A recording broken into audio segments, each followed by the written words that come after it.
We do begin at this hour with the breaking news. Former President Donald Trump has been indicted by a federal grand jury in connection with his handling of classified documents after he left the White House. The former president acknowledging the news himself on social media, saying he and his lawyers have been informed that the former president has been indicted. Donald Trump has been told to be in Florida on Tuesday to appear in federal court at 3 p.m. It is an historic development. The first time a former president has been indicted on federal criminal charges.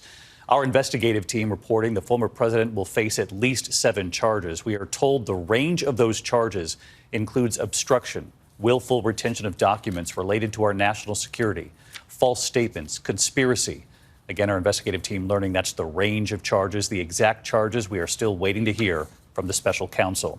Our team standing by here tonight, and we start with the history made this evening, the weight, the significance of these charges, and what this could mean in the race for president. ABC's Chief Justice correspondent Pierre Thomas leading us off. Tonight, a federal grand jury has voted to indict Donald Trump in the special counsel's investigation into his handling of classified documents. Prosecutors telling the former president he will be arraigned in Miami on Tuesday.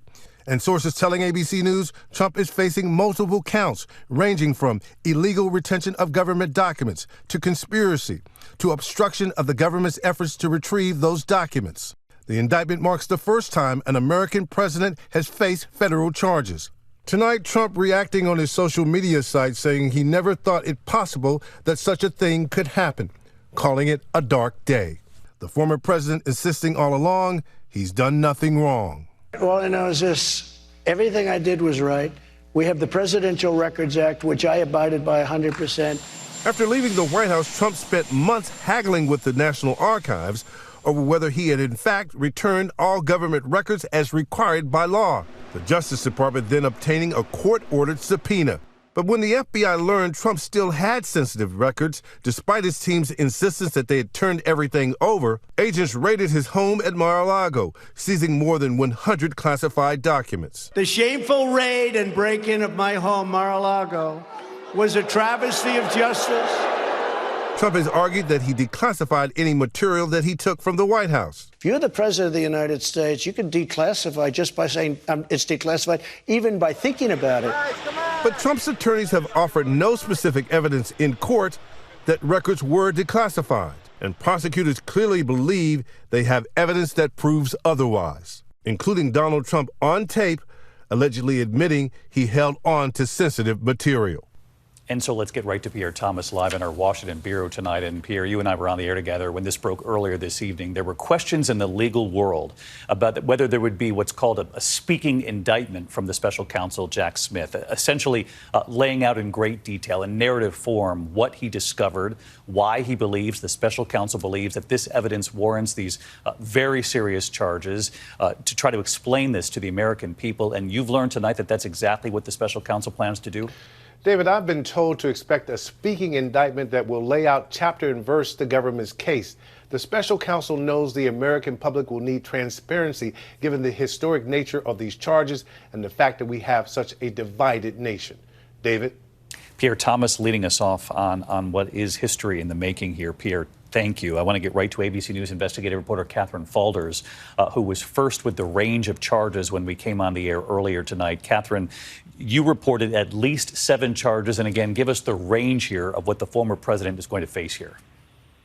That's right, David. I'm told these charges include the willful retention of national defense information, conspiracy to obstruct justice, concealing a document in a federal investigation, and false statements. But key here, that key charge, is the willful retention of national defense information. That's under the Espionage Act. That's what the government uses to go after individuals they believe have caused harm to America's national security. David? And again, the people at home are watching the range there on their screen right there, and we await a word on what the exact counts will be in the hours and days ahead. Catherine, thank you for that reporting tonight.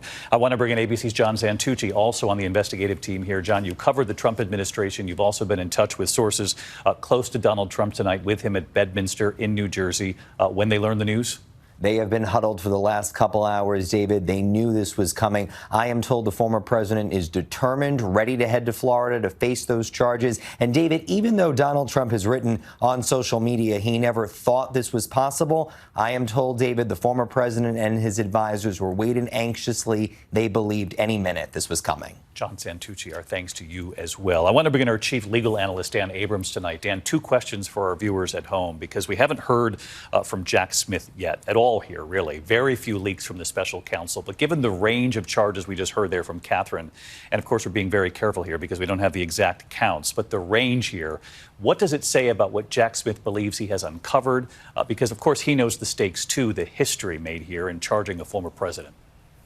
Yeah, it means that not only does he believe that the former president retained classified documents illegally, not only does he believe that the former president obstructed in the efforts to get them back, but that the documents themselves were very sensitive. They were important. That's where the willful retention of the national defense information charge becomes so significant, because it tells us that.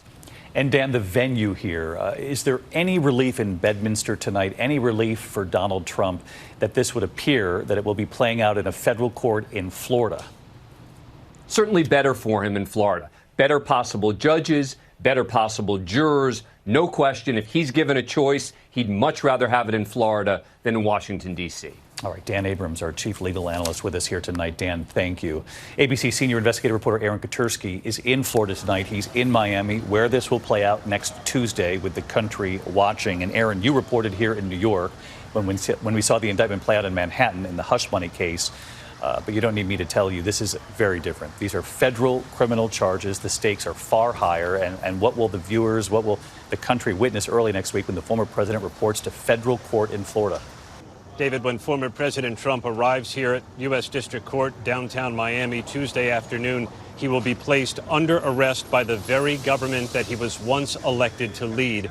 Then he will be booked and processed like any other federal defendant. He'll have to appear before a federal magistrate to enter a plea to the charges based on how he's reacted on social media tonight. We expect that would be a not guilty plea. The courthouse here is stepping up security, taking no chances, David. Stepping up security already tonight. Aaron Katersky in Florida, where we will see the president next Tuesday reporting to federal court. Aaron, thank you. One more beat on this tonight. ABC's Rachel Scott is in Iowa. She's covering the race for president already. Just this week, Rachel, you have former Vice President Mike Pence jumping in, running, saying that his former boss, Donald Trump, should never be president again. But he also said he believes that the president should not be indicted. And then you have Chris Christie, sort of at the other end of the Republican spectrum here so far in this primary, jumping in this week, signaling he's ready to take on Trump by name. Obviously a former federal prosecutor in Chris Christie, but even he tonight is saying, I want to see these charges first. Yes, and as a former federal prosecutor, Chris Christie knows how high the stakes are. I just spoke with him moments ago. He wants to read the details of this indictment, but he says that if Trump did commit a crime, then he should be charged. Other candidates walking a very fine line. A few hours ago, I pressed Vice President Mike Pence on this. He told me while he does believe there needs to be new leadership in the Republican Party, he believes that an indictment would further divide the country. There are 12 Republican candidates in the race right now, and only one, former Arkansas Governor Asa Hutchinson, is calling on Trump to step aside because of these criminal investigations, David. All eyes on the Republican candidates in this race as well tonight. Rachel Scott, our thanks to you. Thanks to Rachel, Dan Abrams, John Santucci, Catherine Falders, Pierre Thomas, who lit us off, and of course the entire team on with us for our special report. Thank you for reporting it out so carefully tonight. Hi, everyone. George Stephanopoulos here. Thanks for checking out the ABC News YouTube channel. If you'd like to get more videos, show highlights, and watch live event coverage, click on the right over here to subscribe to our channel. And don't forget to download the ABC News app for breaking news alerts. Thanks for watching.